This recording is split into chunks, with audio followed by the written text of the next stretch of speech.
Good afternoon, everyone. Welcome to the HANA virtual events.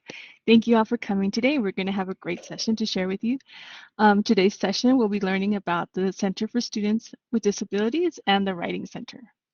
Before we start presentation, I would like to quickly mention that this session will be recorded so that you and those who haven't missed out on today's events will be able to come back and watch it later. Also, this event will provide Tejano Passport points. We will post the code on the chat towards the end of the session. If you have any questions regarding Tejano Passport points, please let us know and we'll be happy to help. So now at this time, please mute your mics for the best sound experience. Otherwise, the feedback could interfere with the information we're about to share. So without further ado, I will hand it over to our first presenter, Mr. John Estrada with CSD. Thank you. Hello, good afternoon, everybody. Can everybody hear me?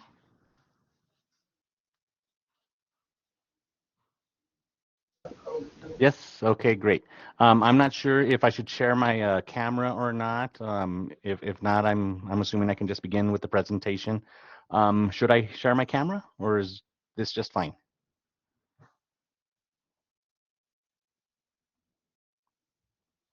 Okay, great. Thank you all for being patient with me. So yes, my name is John Estrada, and I represent the Center for Students with Disabilities here at El Paso Community College. I am the Recruitment, Transition, and Training Coordinator for our program. So today I'm going to go over our services and accommodations. Um, who is eligible to receive services with our program? Well, any student that identifies with any disability here at EPCC is eligible to receive services through our program, regardless of disability, if it is a mental disability, a cognitive disability, or a physical disability, we can provide services, even if the disability is short-term or long-term. We do have many students that deal with long-term disabilities. I'm talking about physical impairments such as visual or auditory impairments, cognitive impairments, including learning disabilities, autism, dyslexia. So we do provide services and accommodations to a broad spectrum of individuals. All these students that want to receive a service through our program, though, they do need to self-identify with us, meaning that they have to come into our department, let us know that they would like to receive some services with us, and then we would take it from there. These students would also be registering with our department through an intake form. That's just where we get some basic contact information from the students, but we'll go over the process in a few minutes as well. So just some background. There are many students that are here at EPCC that have just graduated from high school.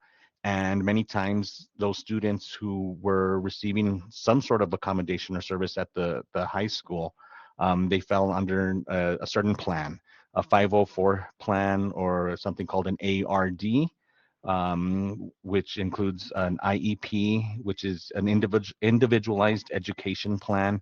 So many times you have students that were diagnosed in high school, and so we do work with those documentations that the students have from the high school. But at the high school level, those students would receive what are called modifications. A modification is where some of the coursework or a test, it's pared down, meaning that the student may only do a certain portion of the work that is required of the classroom, or if they are taking a test, then they will only do like half of the test. So those are modifications where they change the course curriculum for the student at the high school level. That is not going to happen here at the college level.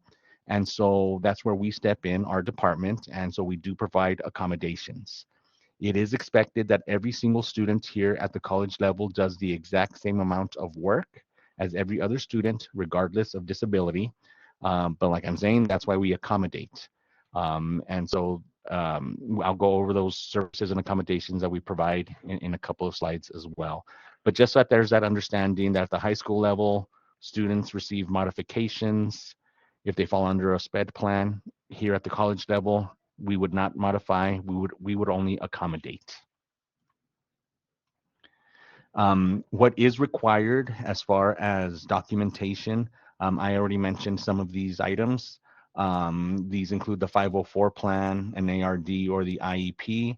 If the student does not have that, if they have a diagnosis, something from a diagnostician or a clinician that indicates that the student needs a certain type of accommodation, that's the paperwork that we would need in order to verify that the student with a disability is entitled to the accommodations that we provide.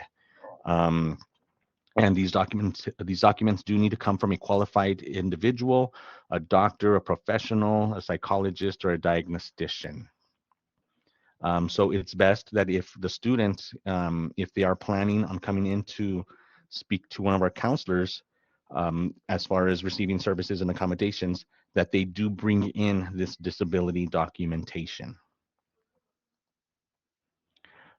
So these are the steps as far as what a student needs to do in order to receive a service or an accommodation with our program. Like I mentioned, the very first step is that the student needs to self-identify with us. They can either walk into one of our offices at one of the 5 campuses that they are taking classes at, or they can even email us or make a phone call so that we can set up an appointment with one of our counselors. But yes, the first thing that the student needs to do is self-identify with us. Let us know that they would like to receive a service or an accommodation. That student will then bring in any documentation, the documentation that we just discussed, and they will present that documentation to one of our counselors. That counselor will then review that documentation to verify the services that the student requires. We will also do an intake form. I think I mentioned that earlier. This intake form is just, we're just getting or collecting some basic contact information from the student, a telephone number, an email address, so that way we can set up the appointments that the student needs. If we need to contact the student, if we need to reschedule, then that's what that intake form is used for. Once the student has stepped into our office and done the intake form, we will then set up an appointment for that student to speak with one of our counselors at one of the 5 campuses, the campus of the student's choice. And that counselor, like I'm saying, will then review the documentation, talk to the student, and we'll figure out what's the best route that we need to do in order to accommodate the student. Now, none of our services are retroactive, meaning that if the student comes to us in the middle of the semester to request for services, yes, we can provide services.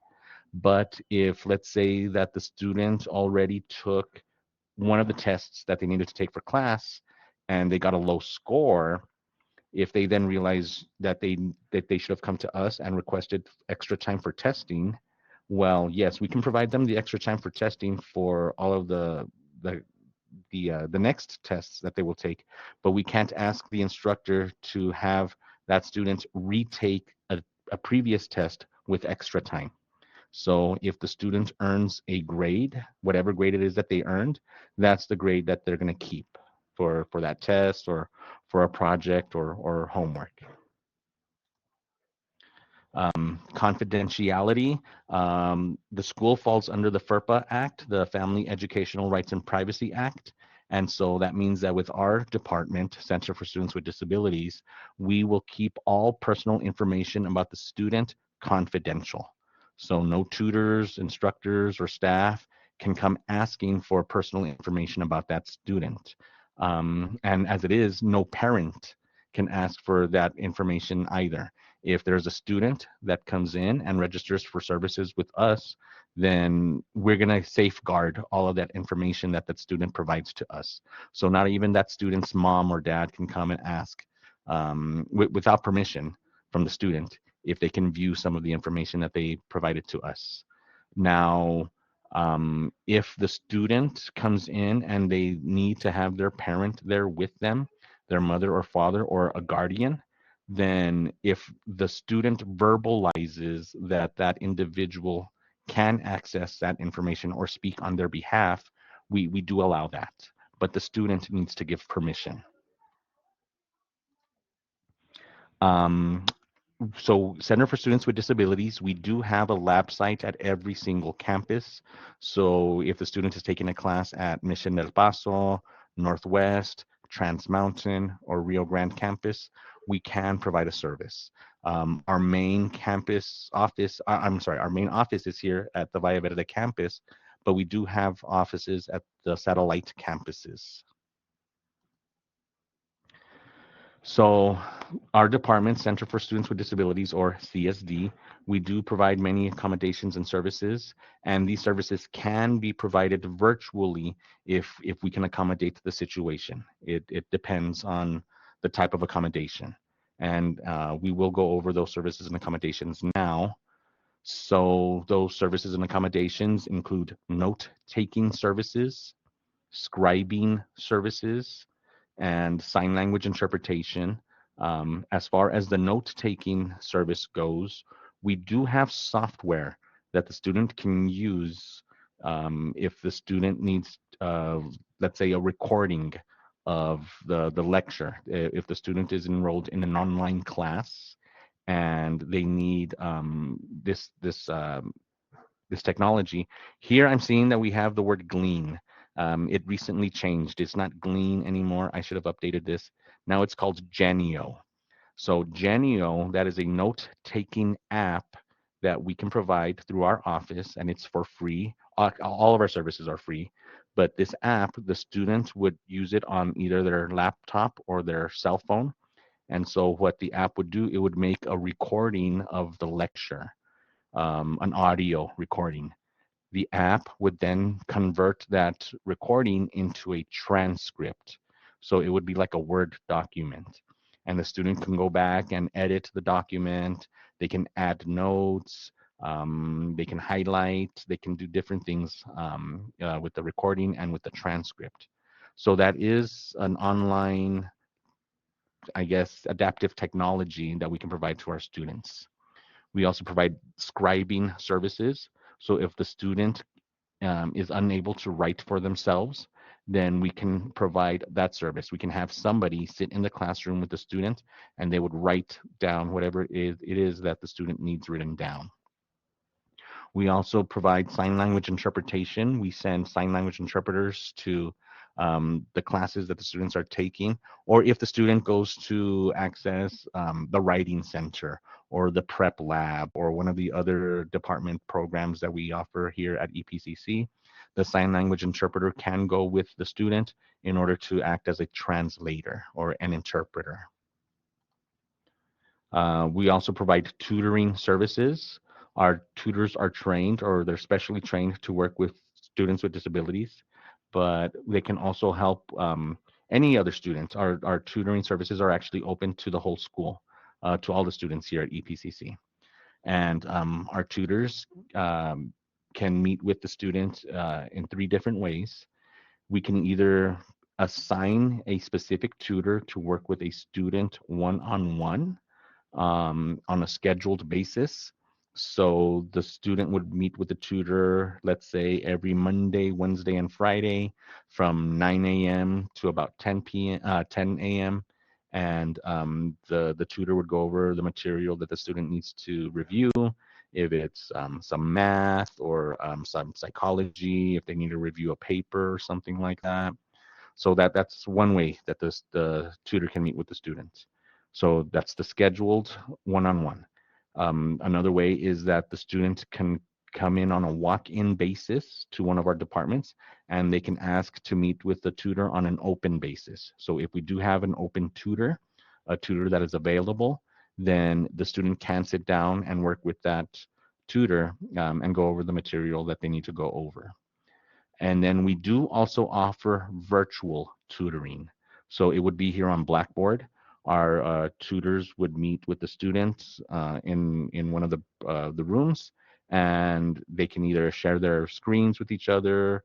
There's also the whiteboard function here on the whiteboard. So if the student needs to go over some math, then the tutor can write the whiteboard and convey the math concepts or whatever it is that the student needs to go over. We also provide reader services. So if the student needs a block of text read to them, if they have an issue with reading or something similar to that, then we can assign somebody to read a block of text or read sections of a book to the student. Even if the student is sitting at one of our computers in one of our labs and they need help with reading something, the tutor or somebody that is assigned to do the reading service can provide that service to the student. Um, and then we also have counselors. I mentioned that our counselors are the ones that review the documentation that our students that students need to bring in order to verify services. And so we do have five counselors. We have a counselor at every single campus. It depends though. Sometimes we rotate our counselors, and so we, for example, we will only have a counselor at the Northwest campus one day out of the week. We have a part-time counselor out at the Mission del Paso campus.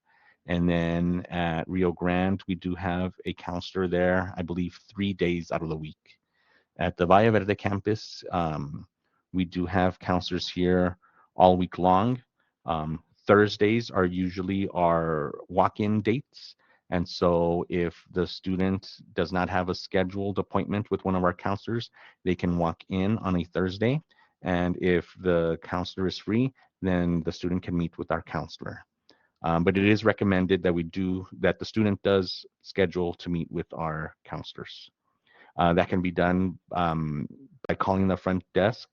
And at the end of this presentation, we can provide the information, the contact information for our front desk at each of the campuses.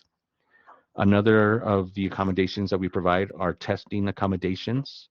We can provide a reader for the test, and we can also provide a scribe for the test. Um, that testing specialist, the testing specialist that we have, um, he would either, like I'm saying, read the test to the student if the student cannot read for themselves, and then he would also write down the answers. Now, whatever answers that the student provides, the testing specialist has to write that down verbatim. So it would be word for word exactly whatever it is that the student is saying. We can also provide extra time for testing if that is what the student needs. We have many students that deal with anxiety. And so if the student gets anxious when they're taking their tests, they can request for extra time with us and or the testing accommodation, and they can get the extra time. And also, we have a testing lab here in our office at the Valle Verde campus. And so it's a room that we have within our offices. It's quiet. There aren't a lot of people in there. It would just be the testing specialist. And so that way the student wouldn't get distracted or get anxious about what they're doing with the test. We also have a computer lab here at the Valle Verde campus. In our computer lab, we have, I believe, 11 computer stations.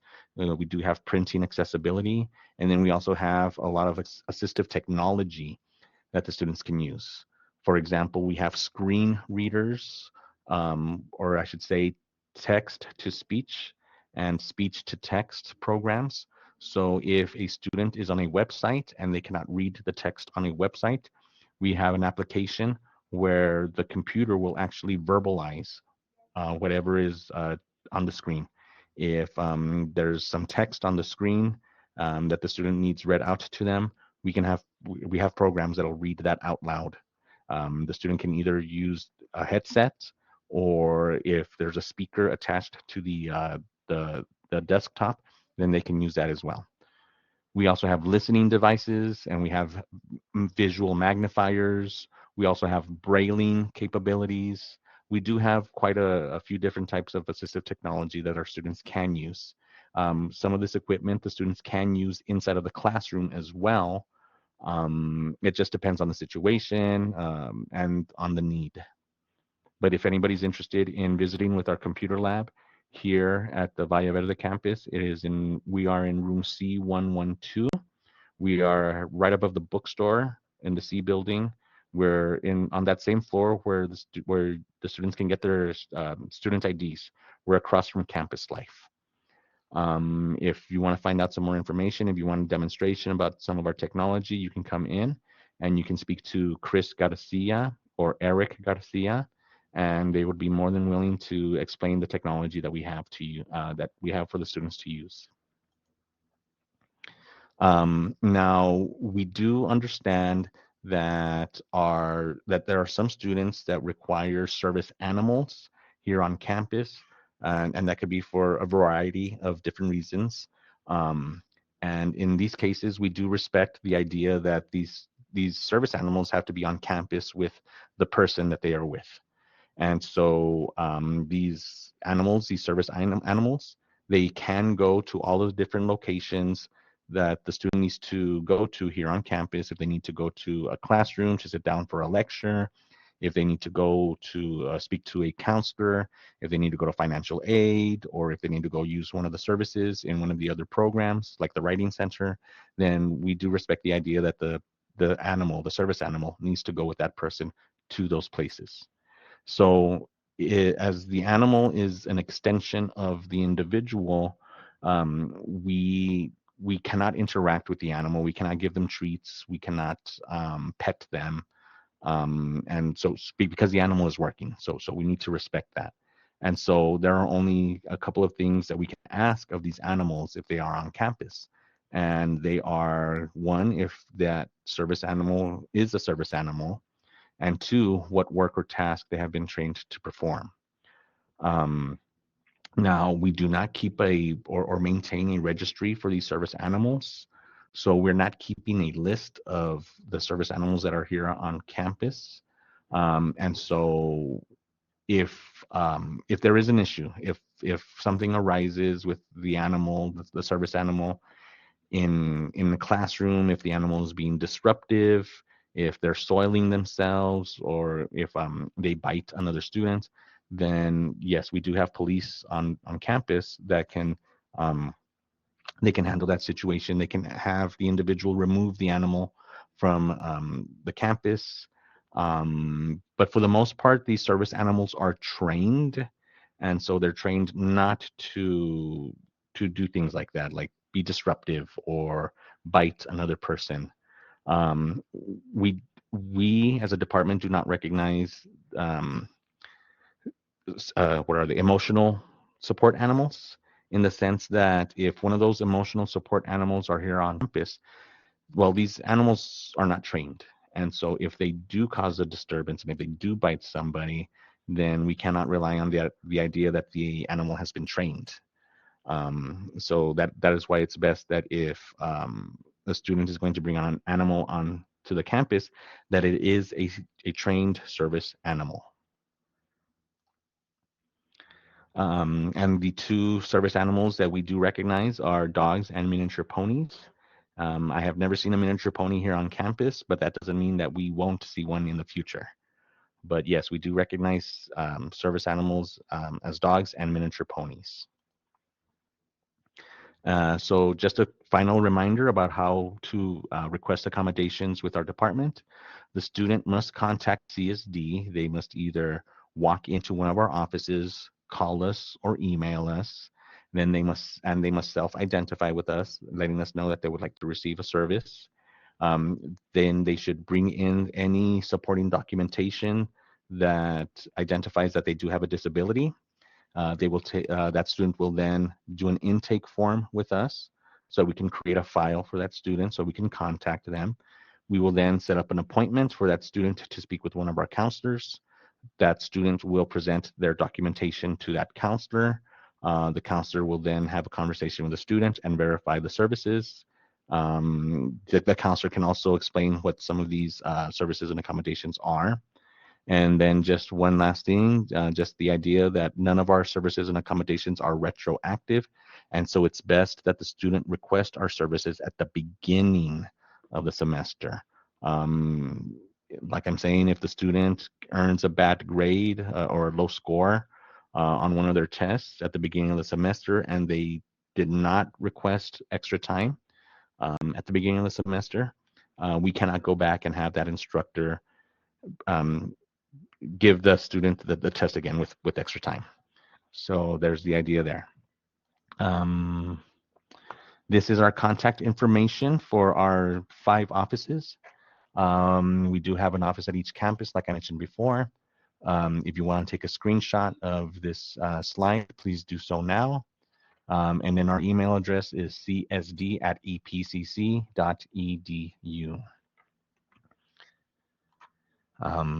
Are there any questions?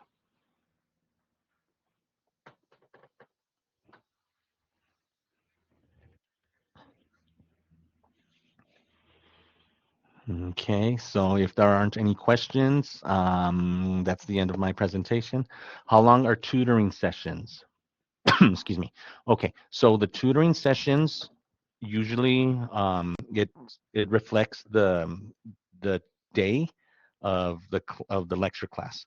So let's say the student is taking a Monday, Wednesday, Friday class. Those classes are typically 50 minutes long. So the student can get tutoring for about 50 minutes on those days. If it's a Tuesday, Thursday class, the tutoring session might last about an hour and 20 minutes. Um, Other times, on special, if the student requires extra tutoring or more time for tutoring, they can provide the extra time. So it's just dependent on the student's need and on the availability of the tutor. If the tutor has, let's say, 5 students scheduled one right after the other, then yes, the tutor will only work with that student for about 50 minutes or an hour and a half each time. Um, but yes, if you need more information about that, you can come into our office and you can speak to our campus coordinator, who is in charge of the scheduling of tutoring for students. I'm hoping that answered your question.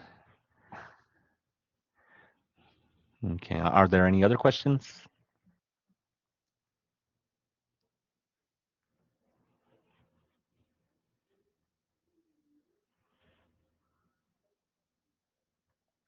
Okay, if there aren't any other questions, I want to thank you for your time. Remember, we do have an office at every single EPCC campus.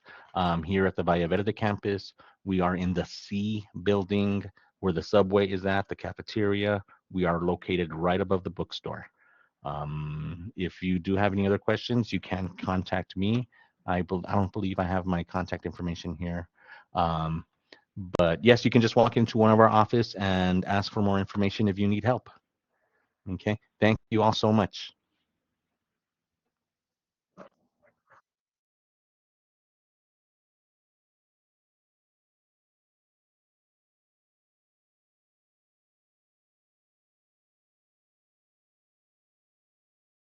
Next up will be Ms. Sunaga with the Writing Center.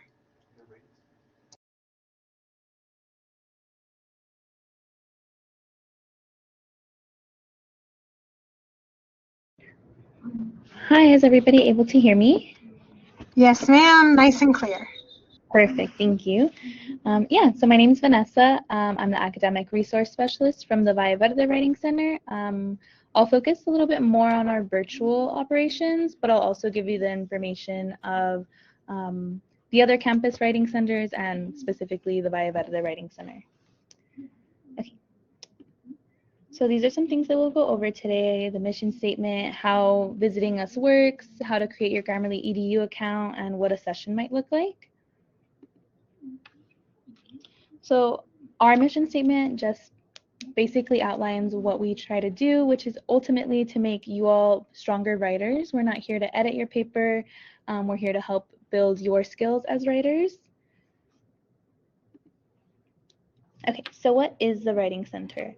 Our sessions, we aim for them to be collaborative because, like I said, we want you to develop your skills as writers, editors, and readers. You can visit the Writing Center at any point of your writing process. So even as soon as you receive your assignment, if you're not sure how to begin, you're not sure what it is your instructor is asking you to do with this essay, you're not sure what topic you want to write about, you can come in. We'll help you understand the prompt, help you understand what it is your instructor is looking for, as well as help you brainstorm before you actually start writing your essay. We can also help you look over your drafts. We can focus on grammar. If you're using any type of citation format, Typically, we mostly see MLA and APA, but if you're even writing in Chicago or AP format, you can come in and we can look at that.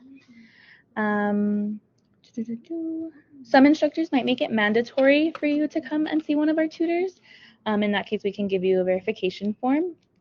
It doesn't have to be for a class either. So obviously, yes, we can help you with essays for your English classes, but if you're also working on a speech for another class, a Blackboard post for one of your classes, an email to your professor, we can help with that as well. If you're working on a resume, you're applying to scholarships, you're working on scholarship essays, if you write creatively, for example, if you write poetry or short stories, you can come in, so it doesn't have to be for a class, and we'll still be able to help you with any kind of writing at any point that you're at. Also, we can help with like the INRW courses if you're having trouble grasping the content that you're reading in your classes. You can come in and we can help you with some skills that might help you retain the information a little bit better when you're reading. Like I mentioned, some of your instructors might make it mandatory that you come in. So we recommend that you don't show up right before the assignments due, right before class, because our sessions do typically last about 15 to 30 minutes. And if it is a requirement for the assignment, your classmates might also wait, and so then we might not be able to guarantee that we'll be able to assist you right before the assignment's due. So we recommend you can come at any point as soon as the instructor assigns you the assignment, and we can work on the assignment with you from the very beginning. So we recommend not waiting till the last minute.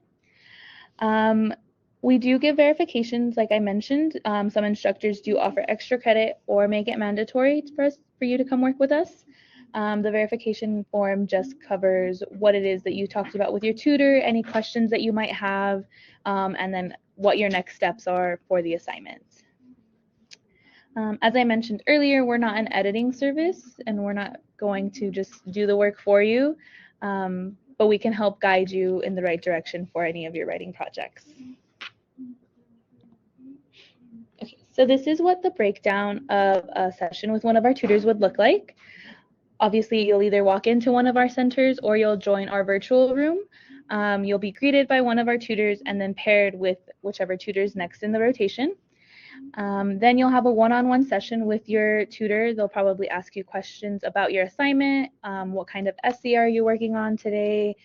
Is there anything that you want us to focus on specifically in this session? At that point, you can kind of mention if you were writing in MLA format or APA format, if you're struggling with your introduction or your transition statements, citing your sources.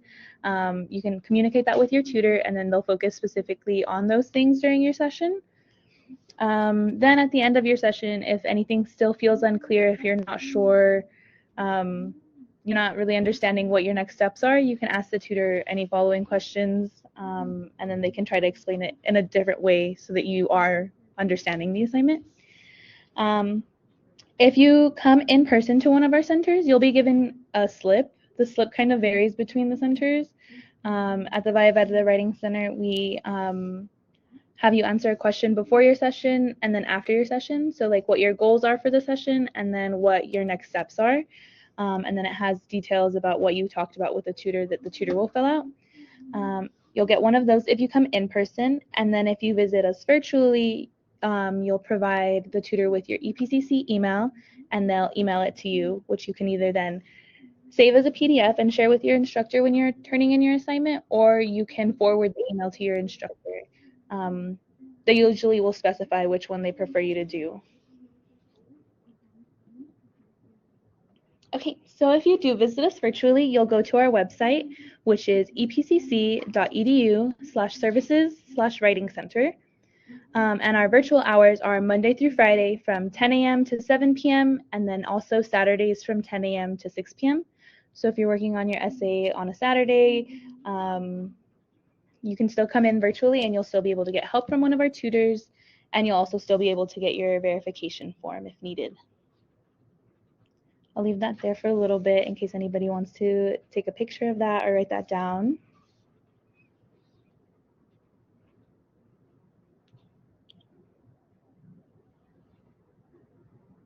Okay. So these are some of our other resources that we have from the Writing Center. We have handouts. If you go in person, you can pick those up as a physical copy, but we also have them available as PDFs, and you can access those directly through our website. I think I can show you how to do that. Let me go ahead and stop sharing this one.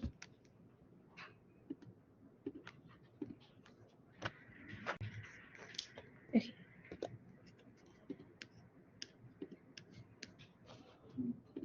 So this is our website. If you click in more in my EPCC, if you click on that, you will sign in, and then it'll take you to this page here. And then we have them all broken down into different categories. So like if you're working on an APA paper, for example, it'll show you how to do in-text citations, the reference page, and then just like the general format guide. We also have reading and writing basics, so understanding the brainstorming process, creating a mind map, topic sentences, thesis statements. So you can kind of go through all of these different categories and see which ones might help you throughout your process. We also do have a YouTube playlist. So if you click here on this button that says Writing Center videos, it'll take you directly to our YouTube playlist. And we have video tutorials covering similar things that we talk about in the handouts, but these go just a little bit more in depth than the handout would, and it explains it to you in a different way. Okay. So then our other resource that we have available to you as students here at the college is Grammarly EDU. You can come into the Writing Center, you can join us virtually, and we can help you create the account. But I'll also go into a little bit more detail about how you can create your account. You just need to use your EPCC email. Okay, so yeah, I kind of covered this. You can also access our handouts through the EPCC library. But I just showed you how to do it through our website specifically. Okay, so if you visit us in person at the Valle Verde campus, we're located in room A 1425, and we're open Monday through Thursday from 8 a.m. to 5 p.m. and then Fridays from 8 a.m. to 3 p.m.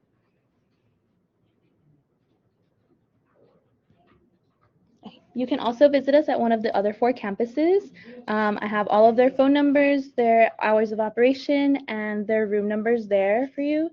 You're more than welcome to take a picture of this or write it down, so I'll leave this here for a little bit.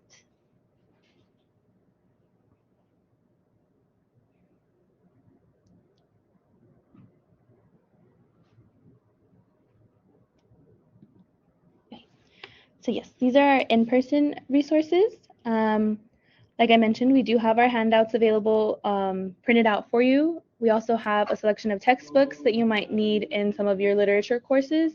We have the Writer's Reference, the Norton's Essentials, and yeah, we have a bunch of the textbooks that you might need. You can use those here in the center. You're not able to take them out of the center or check them out, but you can use them while you're here working in the center. We also have a take a book, leave a book, little free library here at the center. You can either read the books here on your own time if you just need a place to hang out for a little bit. You're more than welcome to come in and read. Or you can take them home as well. So like if you see a book on our bookshelves that you want to add to your own collection, you're more than welcome to just take it. You don't need to ask us for it or anything. But we also do accept donations. So if you have any books that you no longer want to have, you're more than welcome to donate them here, and we'll have them there on the bookshelf available for people. Okay, so going back to Grammarly, you specifically, in order to create your Grammarly EDU account, need to go to the Grammarly EDU sign-up page. It's super important that you go to grammarly.com/edu/signup rather than just the grammarly.com/signup page, because if you do it that way, you won't get access to the free EDU version that you get from the college. So if you go specifically to the EDU signup page, it'll ask you for your name, your EPCC email, and then it'll have you create a password. From there, you'll get a verification code to your EPCC email, and then you'll be able to download Grammarly as an extension in your browser or as an app that can be used anytime you're using Word on your computer. And you can also download it as an app on your phone. So anytime you're writing anything, it'll pop up and give you suggestions on how you can improve as well. Okay, so this is my contact information. Like I said, we're here in the A building at the Valle Verde campus in room A1425. If you need to email me, you can email me at epccwc@epcc.edu.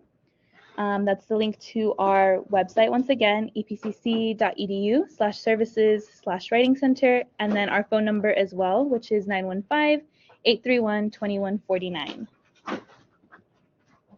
Okay, so some frequently asked questions that we might get here at the center. Can I drop off my essay? So unfortunately, no, you can't drop off your essay.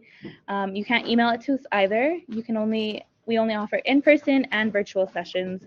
And the reason for that is we want to make sure that our sessions are as collaborative as possible. We want to make sure that you're getting as much out of these sessions as you can, and strengthening your skills. And then who can visit the Writing Center? So our services are available obviously to EPCC students, faculty, and staff, but we're also open to the El Paso community.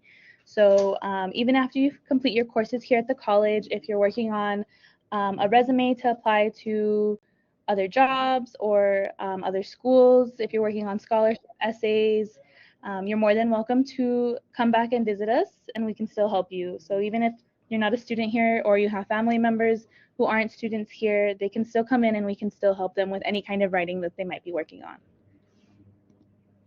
Okay, so some other frequently asked questions are, does my essay need to be complete for a session? So as I mentioned at the very beginning, you can visit us at any point in your writing process. So even if you're still brainstorming, you're not sure what you want to write about, you're not sure how to get started, you can come in and we'll help you get started, and then we can help you all the way through until your final edits. Do I need to work with a tutor to visit the Writing Center? So no, you can also just come in and use the space here at the Valle Verde campus.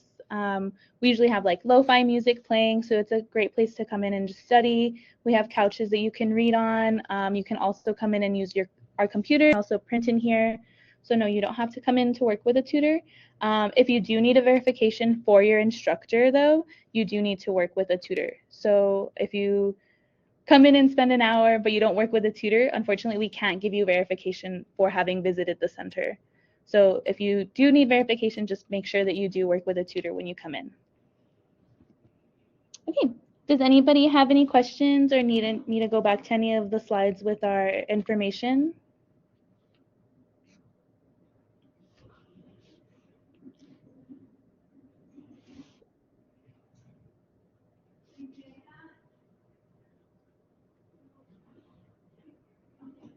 All right, if there's no questions, then I'm going to go ahead and share the sessions for next week while you think of those questions. So next week at this same link on October 24th, for Math 1332 at 11 o'clock, we'll be having an Exam 3 review. On Math 2412, we'll be going over sequences, series, mathematical induction, and binomial theorem. And then in the 1 o'clock session at the same link, we will be doing victim advocacy with Essay Grace. I'd like to take a moment to thank the Writing Center with Vanessa Suniga and the Center for Students with Disabilities with John Estrada for presenting today. We hope you all have a wonderful weekend, and we're here if you have any questions. Thank you, guys.